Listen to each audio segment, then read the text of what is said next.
This is the Rebel Author Podcast, where we talk about books, business, and occasionally bad words.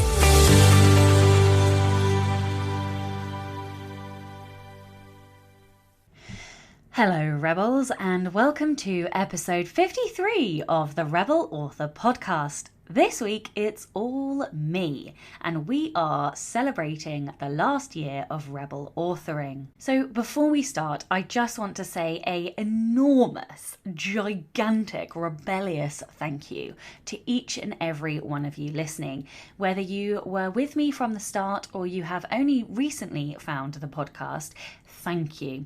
Thank you for subscribing. Thank you for commenting. Thank you for sending in your weekly rebels over the last year. You guys make it so much fun to create this podcast, and I don't know, the engagement is what makes it all worthwhile for me. I really feel like, I guess if I didn't have you guys commenting and answering the question of the week, it wouldn't be so much fun. It would feel like I was talking into a void. So yeah, I just want to say a deep thank you. This show has quite literally been listened to tens of thousands of times this year. So yeah, a huge thank you from me to you. And I will continue to run this podcast for another year, I can promise you that. Before we get into the bulk of the episode, I am going to run through a few things first. So to last week's question, which was, what has been your favourite episode in the last year? Jasmine Plate said, that for me would be How to Write for Audio, episode number 23, because I'm slightly obsessed with all things audio. Matthew Goodall said, my favourite episode of your entire podcasting is always, hands down, vaginal fisting. Which, for those of you who are now utterly fucking mortified by what I've just said, don't worry, it was in total relevant context in episode 34, where I spoke to Claire Lydon, a best-selling lesbian romance author, where we spoke all about how to write romance and sex scenes and lesbian characters. So yeah, if you want to check that out, you can. Matthew also says he's the best episode is now followed up by the one where I spoke about literary orgasms, and I now can't remember which episode that was, but if you haven't heard it before, then a literary orgasm is that moment where you get the sort of knee-curling, toe-curling, knee-buckling revelation or idea that's a twist. And it just pops out of nowhere, and there's no other way to describe it other than a literary orgasm. It's just what it feels like. I'm sure you guys know what I'm talking about. Wow, this episode's turning out fun already. And last but by no means least is Tango Jordan, who said easily the Jenny Nash episode. I now have a 5-year plan, and I absolutely fucking love that. One of the reasons that I do this podcast is to give back and to help other people.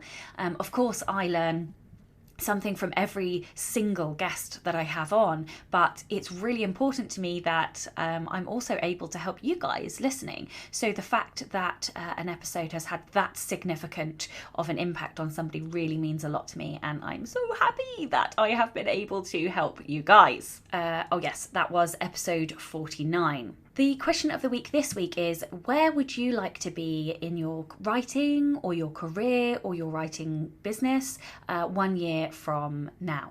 Book recommendation of the week this week is one of my books, because hey, it's a 1-year anniversary, so I figured I could indulge in promoting one of my own books. So this week I am promoting 10 Steps to Hero, How to Craft a Kickass Protagonist. If you haven't read it, you really should. I cover lots and lots of different things in there, including how to develop a killer character arc, a step-by-step guide to creating your hero right from initial idea to final page, the 4 major pitfalls to avoid when creating your hero or protagonist, hero tropes your stories need, as well as the cliches to avoid. One of my favourite topics, which I genuinely think I might end up writing a whole book about, but the web of connectivity and how every element in your book should be connected to everything else, how you can do that, and yeah, all that good stuff. Also conflict, lots and lots of info about creating conflict for your protagonist, and lots of other things like introducing your hero, etc, etc. So I will leave a link in the show notes to that. In a personal update this week, just to let you know, next week there will not be any show notes. There won't be an introduction, sorry. There will be show notes, but there won't be an introduction. And the reason for that is I am in the final throes of creating the first mini course in the Anatomy of Prose courses.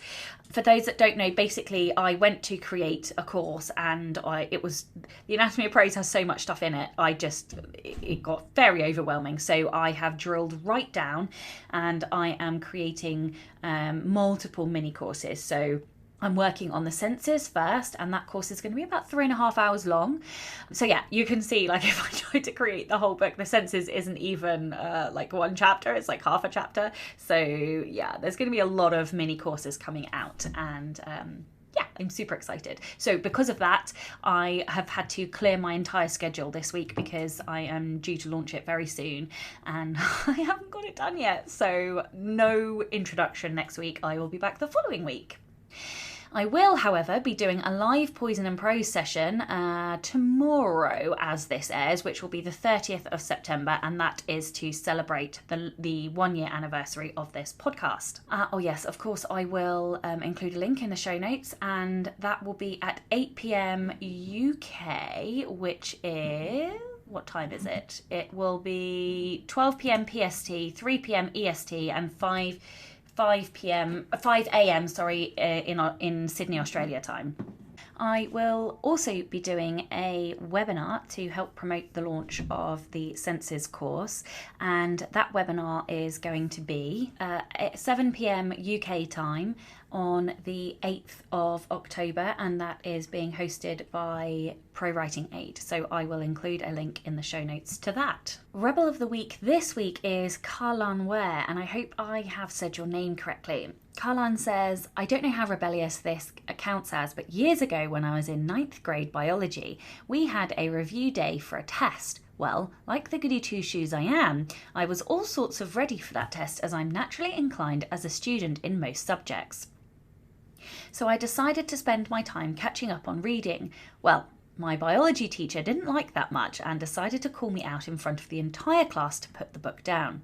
Despite my extreme social anxiety and fear of authority, I calmly did as he said and proceeded to answer every last review question he asked, to the point he had to tell me to let somebody else answer. You best believe he never again lectured me on having my book out in class. I love that. I love that you were absolutely right. You had all of the answers and like too right. I love that education. I love education, and I love that we have an education system. But it does frustrate me when it's clear a child can do what's being asked, and they are trying to show an interest in another thing, be it reading or writing or whatever, and because rules dictate that they ought to be doing whatever, means that they can't then express themselves. Sometimes I get very frustrated that the education system stifles children and expects them to adhere to something that just isn't right for them. But anyway, yes, so I do love your rebellion. If you would like to be a Rebel of the Week, please do send in your story. It can be any kind of rebellion, big, small, or something in between. You can email your rebel story to rebelauthorpodcast@gmail.com or tweet me at rebelauthorpod. 2 new patrons this week. A welcome and a huge thank you to both Laura Kendrick and Padgett Farmer. I hope I've said your names correctly. Please do feel free to email me and let me know if I have not. Yes, guys, thank you so much. I really do mean that. You guys help to not only keep the show running, but you help make me feel like I'm doing something worthwhile. Yeah, chip coal off of my heart. No, I'm being serious. The support means everything to me, literally everything. So thank you. And if anybody else would like to support the show and get early access to all of the episodes, as well as historical bonus content and stuff that I'm planning, upcoming bonus content, then you can from as little as $2 a month by visiting patreon.com/Sacha Black, and that is Sacha with a C and not an S. This week's episode is sponsored by Kobo, so I'll play a word from the sponsor and then we'll get on with the show. Stephanie. And I'm Tara. And we're from Kobo Writing Life, Kobo's free, fast, and easy self-publishing platform. KWL was built by authors for authors, and our team of dedicated book lovers is always working hard to help authors reach new readers around the world. We wanted to tell you a little about Kobo's global reach. From our home base here in Toronto, we work hard to keep customers reading all over the world. And as a KWL author, you're doing your part too. Here are some tips that can help your books stand out globally. At Kobo Writing Life, you can set the price in 16 currencies. When you're pricing your book, you should consider how your prices are being shown globally in our store. Is your $5.99 USD price showing as $4.69 in British pounds? Chances are an offered price will likely just sway the purchase of your book. Make sure you are manually setting the price in all currencies. Speaking of all the worldly currencies, you can also set price promotions with KWL that are currency specific. Want to honor Canada Day with a promotion? You can do that in Canadian dollars and leave your other prices just as they are. And we haven't even mentioned all the partner stores Kobo has around the world. Did you know that you can target your marketing to our partners directly? If you want to learn more about this or any aspects of KWL, check out the Kobo Writing Life podcast, available wherever you get your podcasts, and find us on social.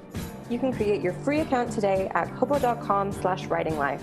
We hope to see your books on Kobo very soon. Happy writing!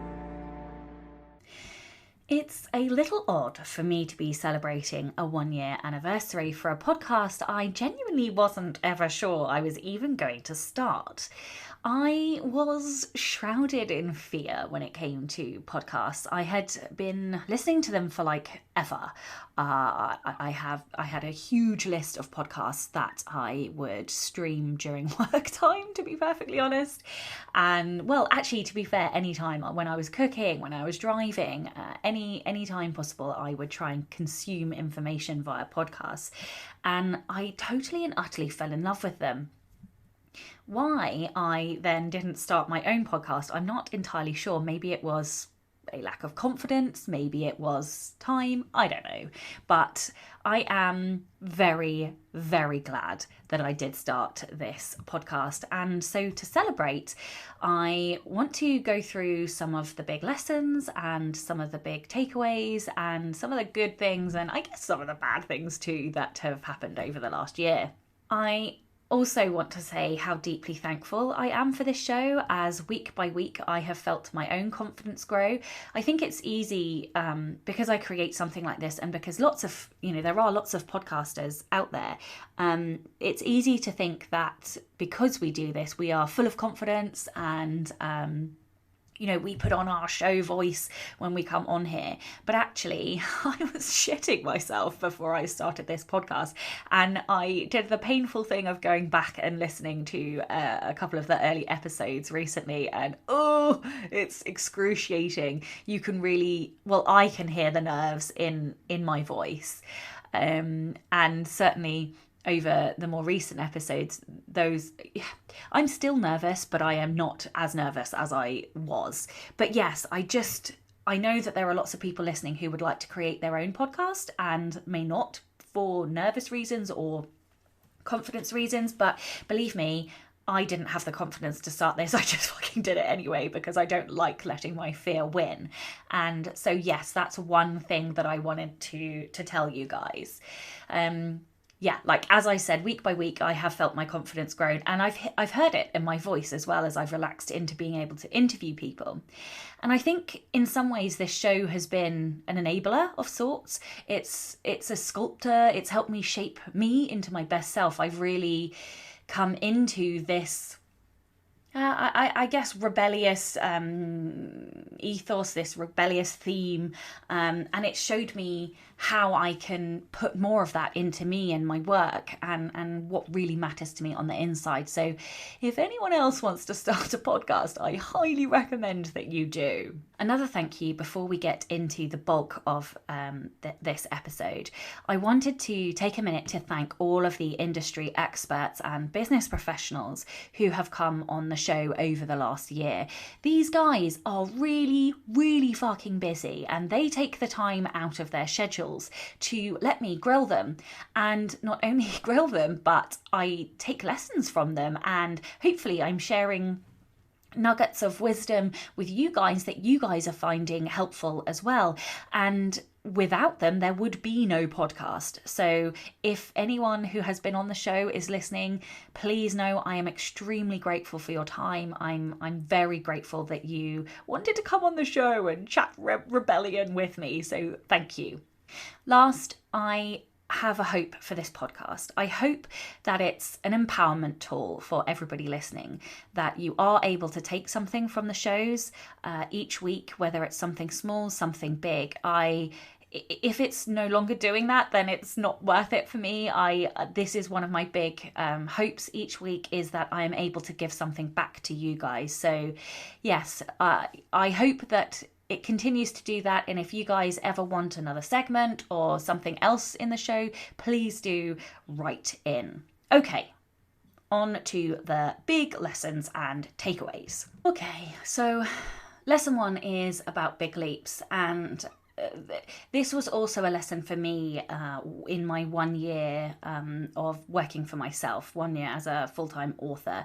And I feel like this is going to be a theme for a little while in my business, but taking a big leap of faith is so much a part of this industry, and being an indie in particular. Quitting your day job is always going to be the biggest and most significant leap of faith. But you know what? Starting this show was a massive leap of faith for me. I was terrified, frankly. And, I did have a little step up before because I had done some voiceover work in my teens, but I had no clue about the technical side, and I am not the most technical person, and I don't know, I'm just going to be completely honest with you guys, but early on I fucked up 5 weeks running. Like, I'm not even kidding. I made one of a number of mistakes, and I forget which episodes they were, and I have also corrected them. But a huge thank you to Val Neal, who week on week picked up. I'm so mortified, the mistakes that I made. And look, like, this is the thing. If you are not starting something, be it a podcast or a book or whatever, because you're afraid of making a mistake, fuck that. Everybody makes mistakes. I make mistakes. You know what we do? We pick ourselves up, we have a giggle about it, we fix the problem, and we move right the fuck on. Okay, this is a lesson. Take that leap of faith. Yeah, you might fuck up a little bit, but it's okay, because you learn. And, just to be quite clear, it was 5 different mistakes each of those weeks. And I'm not going to go into the details of them because I'm mortified enough. But yeah, every time we commit to doing something new, it's a fearless fucking leap into the fire. It's the unknown, and I can tell you, having leapt into that fire, it's a cozy motherfucker. It's not the hot, like volcanic fire pit of fear that I thought podcasting would be. It's I don't know, it's like a sexy fairy light lit jacuzzi with a gin and loads of half-naked humans serving me olives, right? Okay, like, maybe that's not what podcasting is exactly, but I'll be a bit more serious. Actually, fuck it, no, I don't want to be serious. This is my podcast, I'm not going to be serious. This is a real lesson, though, and that is the point. I know there are so many of you listening who have something that you want to do. Maybe it's hitting the publish button. Maybe it's starting your own podcast. Maybe it's booking a skydive. Maybe it's starting a publishing house. Guys, YOLO. You only live once, and you have to go out and do this. Nobody will do it for you. Fear isn't real. It's a construct in our own minds. It's our brain's way of protecting us, of flooding our systems with hormones to keep us safe, to keep us boring, to keep us in our comfort zones. Nothing good ever comes from being in your comfort zone. So don't do it, guys. Take the leap of faith. That is my first takeaway. All right, number 2 is all about taking on too much. I think our excitement to try and work towards becoming full-time career authors or being a full-time author, it's very easy to take on too much. Lots of you in the questions asked about managing your time and scheduling, and it's not easy. I made one decision with this podcast that I do mildly regret, and I don't really like having regrets, but the decision made my life far more difficult than necessary, and in particular because of what happened in the world this last year with the pandemic. The majority of my podcasting has been during this pandemic, given that this pandemic has now been going on for 7 or 8 months and the podcast is only a year old. And I obviously could not have anticipated that. But one of my biggest strengths, and I suppose also biggest weaknesses, is my very strong desire to always do everything to the absolute best of my ability.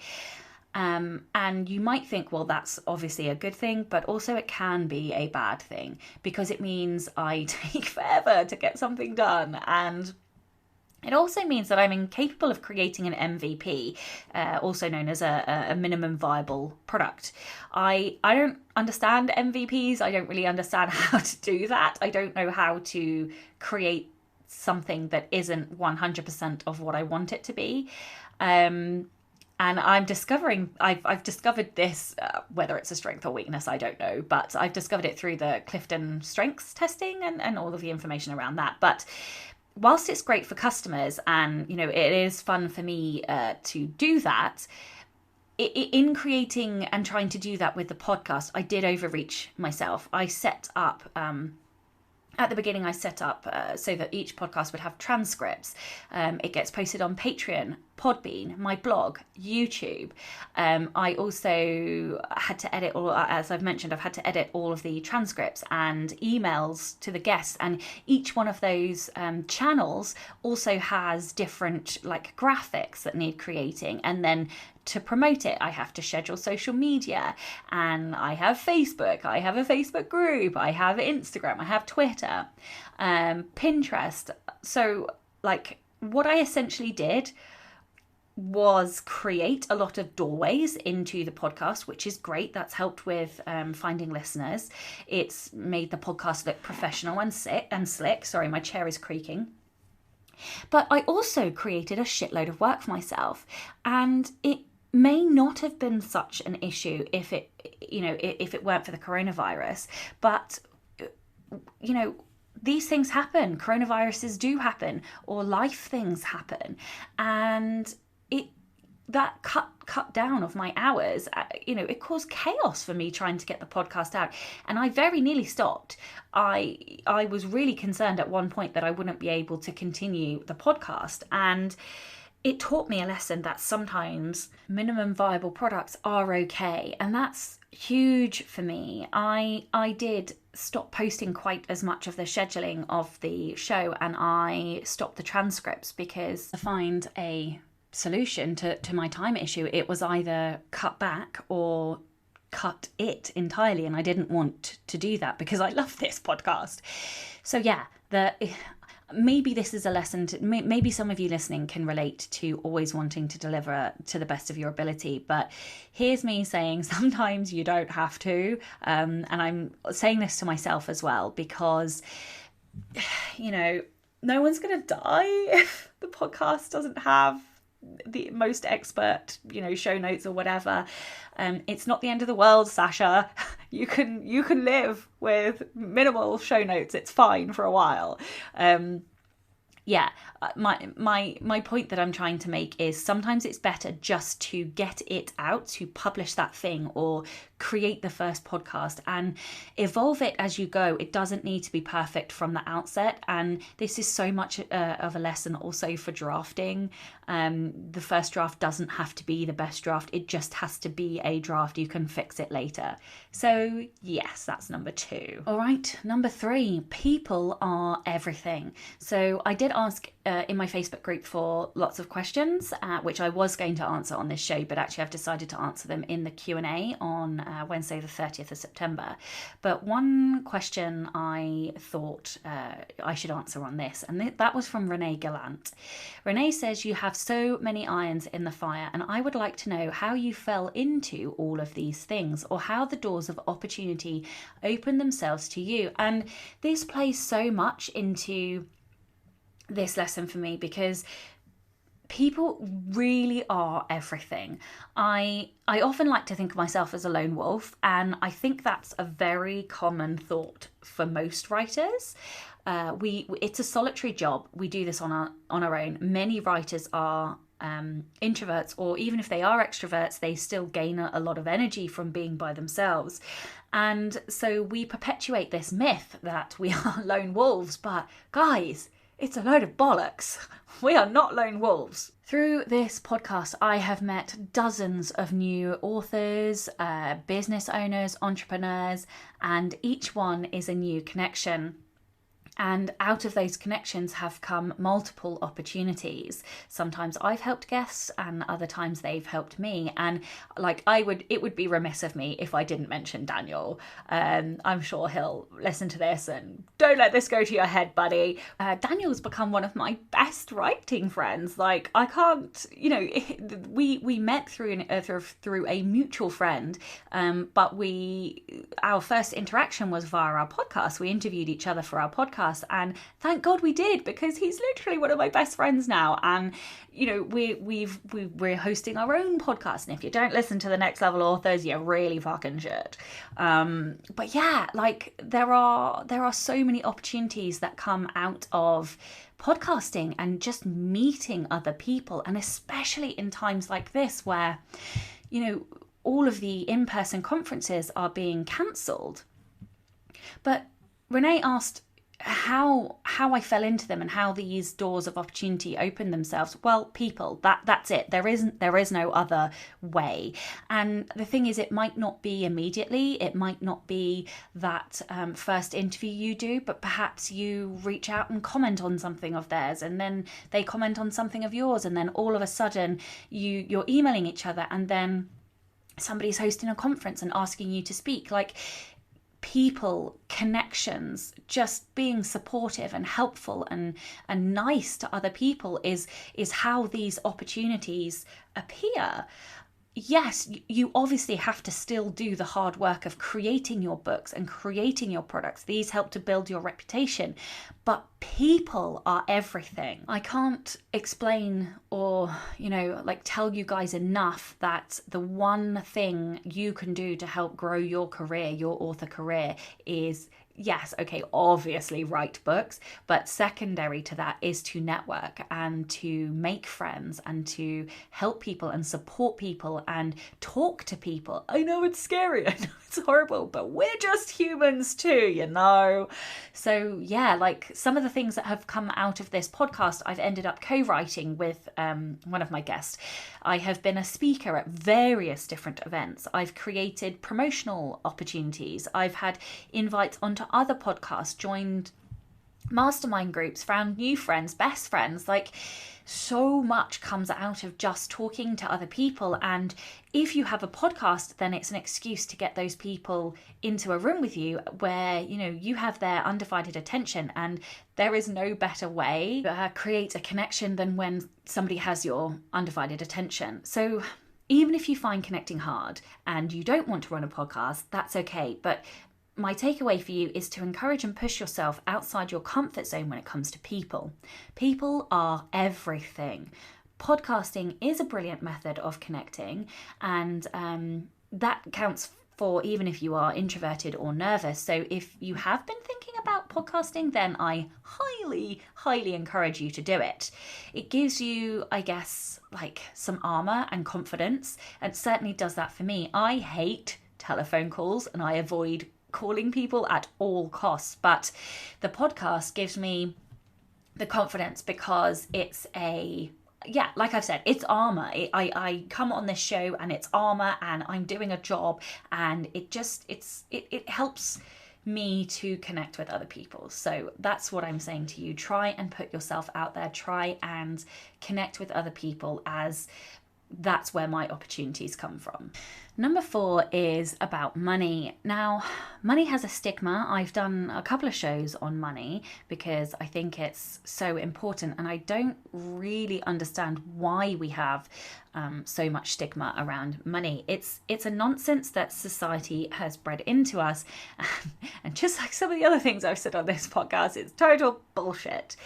Now, I have recently released a book on finance for career authors. It's in the 9 Things Career Authors Don't Do series, and I co-wrote it with Jay Thorne. So if you're interested in finding more about money, then I will include a link in the show notes.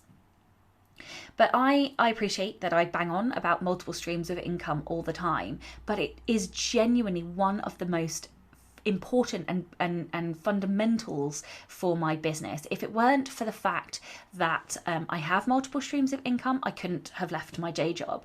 My sales yes, I am a full-time author, but my sales don't cover all of my bills. They cover a very large majority of them, but they don't cover them all yet. And that's fine. Like, I am still working for myself. I am still full-time. Whether you think that means I'm not a full-time author, I don't really give a shit, because I'm not in a day job, and therefore, in my mind, I am full-time. I'm a businesswoman. I'm a full-time entrepreneur. And if you guys want to leave your jobs, then having multiple streams of income is the easiest and quickest way to do that. Like, nobody is saying that you can't write all day. You can create other forms of income that mean that they pay for your time to write all day. If that's what you want to do, that's okay. But my point is, without the multiple streams of income, it takes a lot longer to do it solely with book sales. And the most important thing for me was leaving my job. And so speaking about my job, the last 2 years of my day job were shrouded in the worry of redundancy. I was under threat of redundancy no less than 4 times in that 2-year period. And like, the stress and the pressure it placed on me isn't worth it. It was so toxic. Now, starting a podcast is not going to make you money straight away. It takes a really long time. You do need a certain number of downloads before people will sponsor you. But over time, it can create another revenue stream. And I just wanted to tell you guys about some of the revenue streams. Of course, there is a sponsor on this show. Kobo are an amazing organization, and they have kindly sponsored the show. And that does mean that they pay me a fee every year. That's what a sponsor does. They pay you a fee, whether it be per year or per episode or however you want to work it, and then you promote their product. And obviously, it's very important that you only choose to work with organizations that you genuinely support yourself, and of which Kobo is one. But yes, once you hit a certain point, that can create an income stream. And Patreon, another one. You guys actually help to pay to keep the podcast running. Podcasts are not free. They have host costs, they have equipment costs, they have time costs as well.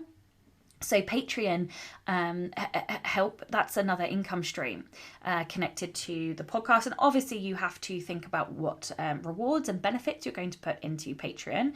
But yeah, it's amazing, and I absolutely fucking adore my Patreon community, especially all the guys in Slack. You guys make me smile constantly, all the jokes and the banter. So yeah, thank you so much for being there. And also, what else? Oh yes, so merchandise as well. I do have a line of Rebel Author merchandise, which you can find on Redbubble, and I'll also include a link. So there's stacks of stuff like jumpers and hoodies and notebooks and mugs and all that kind of stuff. So each one of those is a new revenue stream that I wouldn't have done if it weren't for this podcast. Now, not all podcasts will make money, and I'm not saying that podcasting is the only other revenue stream. There are a shit ton of other revenue streams that you can create yourself. It's just that I bloody love podcasting, and so that's why I wanted to use it. So my point is, my lesson, my takeaway is that multiple streams of income are essential to my business and to anybody who wants to leave their job quickly. And podcasting is one way in which you can do that. But believe you me, you have to work pretty fucking hard to get it up to the point where you can start monetizing it. All right, number 5 is about systems and tools. I alluded earlier to the fact that, some of the technical aspects of running a podcast aren't that hard, but you do need to learn about them. And also that it's very easy to extend yourself like I did. in trying to make it the best it can possibly be. And some of that was because I didn't have systems in place. And so I think this counts for writing as well. And lots of us are really busy, and therefore we should have better systems in our writing businesses in general. So I'm going to talk about the podcast specifically, but perhaps you might be able to reflect and think about how you can put in different systems for your own businesses. So I haven't ever been fabulous at creating systems, but if I hadn't created and iterated the system for the podcast, I would have been in real trouble in running this, because each episode can take up to one full working day. And given that this podcast runs weekly, you can see how much time it takes. On average, it's about half a working day. But it is not a small amount of time that I dedicate to doing this. And so, yes, while nothing that's involved in creating the podcast is particularly difficult, it is time consuming and therefore requires a lot of organisation. So the first thing that I do is I block book interviews. I try very hard not to do the odd interview here and there. I will dedicate a whole month to booking out as many interviews as I possibly can. And then that means that, okay, I don't get a lot of other stuff done that month. I don't get to socialise. My wife gets a bit cross because all the evenings are gone. But for the most part, I will get, 20 podcasts recorded, and then I won't have to record for another 6 months. And I do that very specifically because it drains me a lot energy-wise doing all of these podcasts, and I don't like splitting my attention too much. So I put this into doing all of the editing and stuff I've put into a weekly thing, but doing all of the interviews and talking to all of these people is extremely draining, and I don't like to do that when I'm drafting my novels. So yeah, I do try and keep those time blocks separate. The next thing I do is to create a podcast schedule. So I know I am always booked at least 3 months out. So if anybody ever wants to pitch to come on this show, you'll need to book at least 3 months in advance of whatever, if it's a book or a course or a service or whatever it is that you're launching. Most podcasters are booked out a long way in advance, and I am always a minimum of 3 months booked.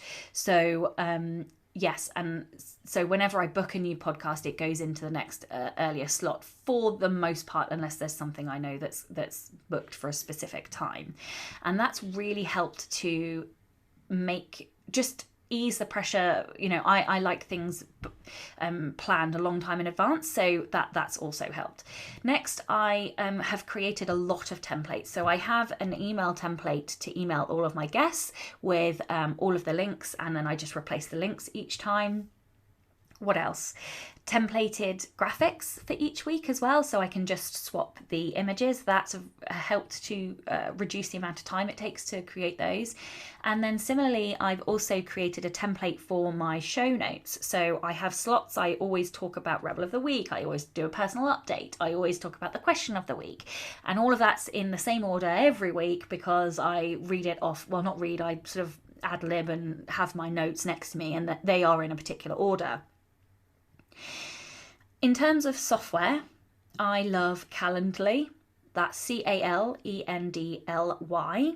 And Calendly basically connects to my calendar and will tell people when I am free, and you can determine what slots you give over. So because a lot of my guests are often the other side of the ocean, I tend to have to do a lot of recording in the evenings. So but I have some evenings that I can't record. So it will tell people that. But not only that, it tells them in their time zone, because I can assure you that trying to sort out time zone issues is an absolute bitch otherwise. So yes, I love Calendly. That's another system I use that helps the headache of organising podcasts. And then I use OneNote for all of my show information. So I keep obviously Rebels, I keep show times and questions. I prepare all of the questions in advance. What else? Canva for creating the images, and later.com for scheduling a lot of the what's it called? All of the social media. So yeah, so that's a few of the things that I do in my system. One other key thing. In my schedule, I have a table that I've created that has like a checklist. So for each episode, I make sure I tick off that I've done everything. So the blog, the Patreon, emailing the speaker, putting it on my podcast homepage, all of that kind of stuff. And so it just means that I don't forget to do anything each week. And I think the big takeaway here is that if you want longevity, if you're starting a podcast and you're keen to run it for a long period of time and you don't want to be the average podcaster who stops after 7 episodes, then you need to make sure that you do put systems in place to help you manage the very significant workload of running a podcast. Right, and number 6 is that podcasts are global. They are truly, truly global. I think as indie authors, we tend to focus on the biggest book markets. In other words, the English-speaking countries like America, the UK, Canada, Australia, New Zealand, etc., etc. And it's so easy to focus on those and then forget how big your audience really is and how big the global book market is. I have been reading the International Insights blogs, which is on the Alliance of Independent Authors blog website, their self-publishingadvice.org, and every Saturday they release an International Insights post, and it is gobsmacking how significant, or even how significantly small, the English-speaking book market is compared to the rest of the world. It's absolutely goddamn enormous, and I don't want to take that for granted. I want to reach other people in other countries. It's not all about England and America, and this podcast has really shown me that. If you're using a podcast host like Podbean, which is what I use, or one of the like Lisbon or whatever, then you get to see your download stats and the growth globally of your show. This show has been listened to in more than 64 countries. Like there's 64 named countries and then some countries that are unidentifiable. So yeah, 64 countries. Are you fucking kidding me? Like what? That's amazing. I'm gobsmacked by that. And that's like more countries than I've sold books in. So yeah, like that's amazing. And if that isn't a stark reminder that we need to be more globally focused as authors, then I don't know what is. I'm completely humbled and shocked. I actually only just went to check literally just now before I said it, how many countries this podcast has been listened to, and I gasped because I can't believe it's been listened to in that many countries. So thank you, and long may it continue that this podcast is able to reach people that I haven't reached in other countries, and hopefully I'm helping people in a whole range of countries. I don't think there's really a takeaway for this. Well, no, actually that's not true. There is a takeaway. The takeaway is for me to ask you as authors to not forget that there is a whole massive world out there, and there are huge numbers of readers in countries where English may not be the national language, but there are still millions of people speaking English and who want to read your books. So yeah, like let's not forget the whole rest of the world exists, and thank you, because I love traveling and I love this earth and I love all of the countries in it. So thank you to everybody who's listening from somewhere that isn't where I've already mentioned. That's it from my reflections from the first year. I hope you enjoyed this episode. Next week, as I've mentioned, there won't be the extensive introduction as normal, but I don't think you're going to need it because I have a huge guest next week. Next week, I am speaking to one of my writing friends, Jenna Moresi. We are going to be celebrating her launch of the recent publication, The Saviour's Sister, which is a companion novel to her first book in the Saviour's series, The Saviour's Champion. And we are going to be talking all about how to write dark fantasy. So join me next week for that. Don't forget to tune in and subscribe on your podcatcher. And when you have a moment, please leave a review.